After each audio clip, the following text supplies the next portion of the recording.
Magandang umaga sa inyong lahat. Ang pag-usapan natin ngayon ay tungkol sa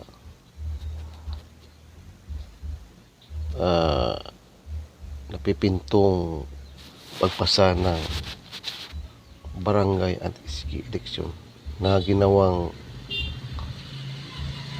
6 years term. Sa aking palagay, yung ginagawa ng Kongreso at Senado na gawing 6 years yung barangay at SK election, yung mga barangay officials gawing 6 years 2 terms, at ang yung SK gawing 6 years 1 term, ay tama lang yan base sa aking karanasan bilang isang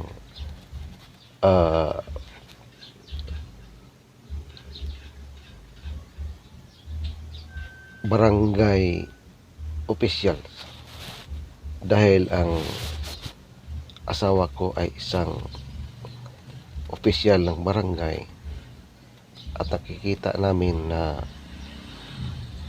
ang maiksing termino ng mga barangay ay hindi sapat upang ma-implement ang mga proyekto na nakakabubuti sa mga barangay. At tulad na lang halimbawa ng isang gawing proyekto ng patubig. Yung patubig na yan, bago ma-implement yan,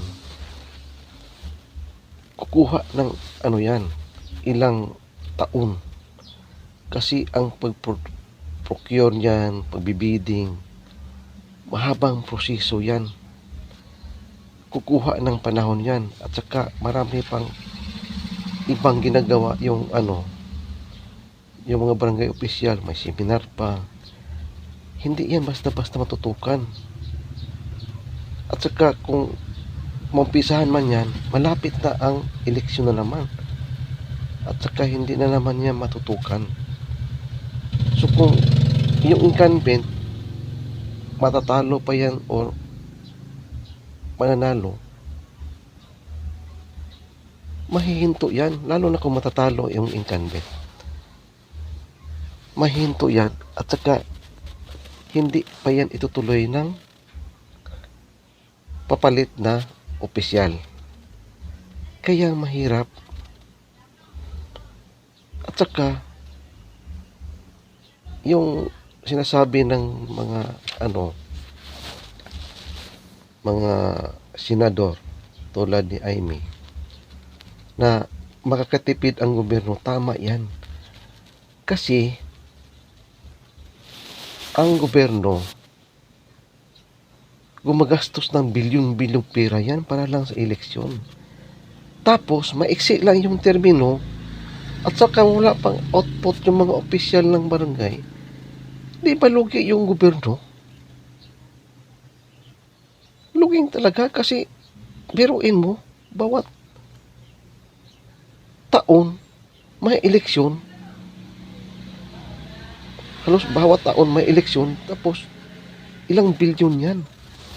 At saka lalo sa barangay, ilang bilyon yung mag-eleksyon, tapos wala pang masyadong ginagawa, eleksyon na naman. Whereas kung gagawin niya ng 6 years, maraming panggagawa yung barangay, yung mabuting opisyal, at saka makakatipid pa. Yung gagamitin sa eleksyon sa 3 years na gawing 6 years, matitipid yan. At saka yung gastos na yan, magagamit pa yan sa mga proyekto ng barangay. Ilalaan lang yan sa proyekto ng barangay o sa mga programa na makakabuti sa barangay. Di ba matipid yun? At At saka wala, hindi naman yan kinukuha yung right of suffrage sa mga tao. Yung karapatang bumoto. Kasi, buboto naman sila. After 6 years, anong, ano dyan? Anong problema dyan? At saka sa amin, bilang opisyal ng barangay, maluwal sa amin yan. Kasi, pag 3 years lang, lalo na pag dito sa barangay, konti lang yung resources, pressure sa amin yan. Hindi na kami makatrabaho ng mabuti kasi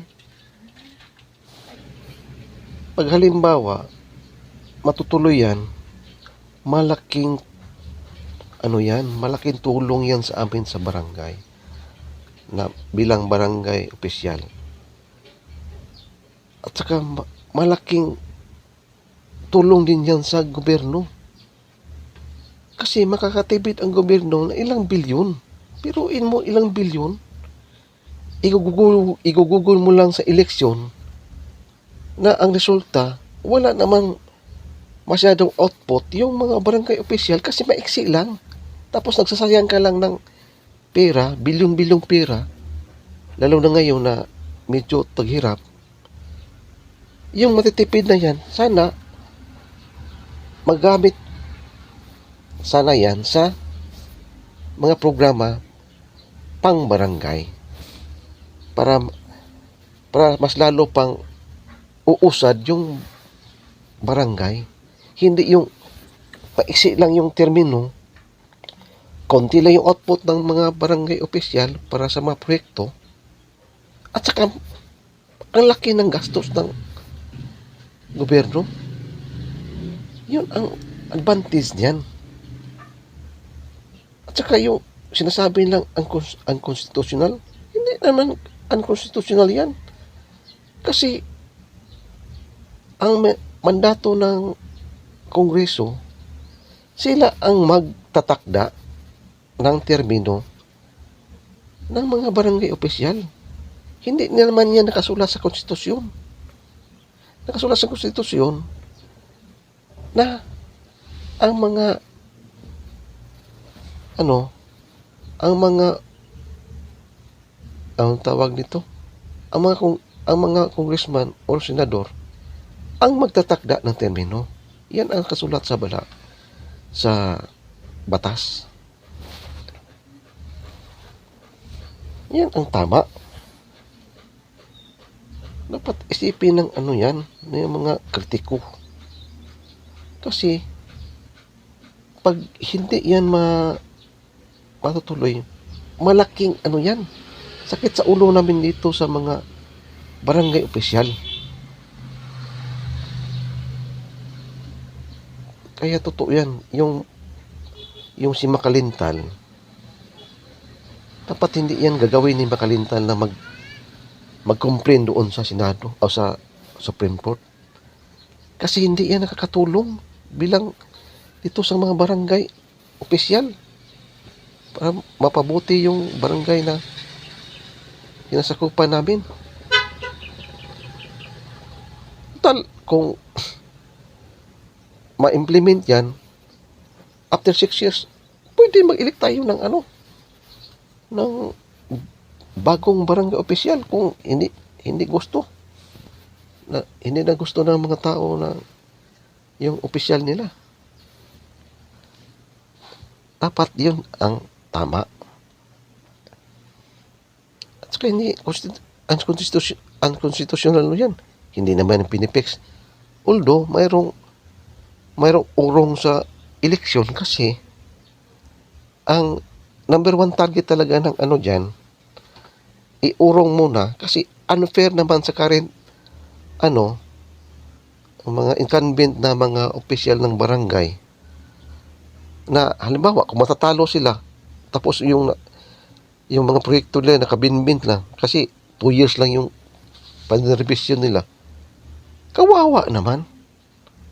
Di, ang gawin natin para fair, yung mga current, yung termino na medyo iurong natin, paserbisyuin mo na sila ng ng beyond 2 years para pagdating ng araw kung halimbawa mag-eleksyon na sila, magkaroon na ng eleksyon by 2029 kung matuloy, at least mayroon na silang ipapakitang mga proyekto. Kasi nahabaan na yung termino nila at saka na-implement na yung tama yung proyekto nila. Kasi pag halimbawa yun, alaw lang yung mga baguhan, kapag bago-bago lang nagserbisyo, hindi pa nakatapos ang mga proyekto yan. At saka, yan ang rason na matatalo sila.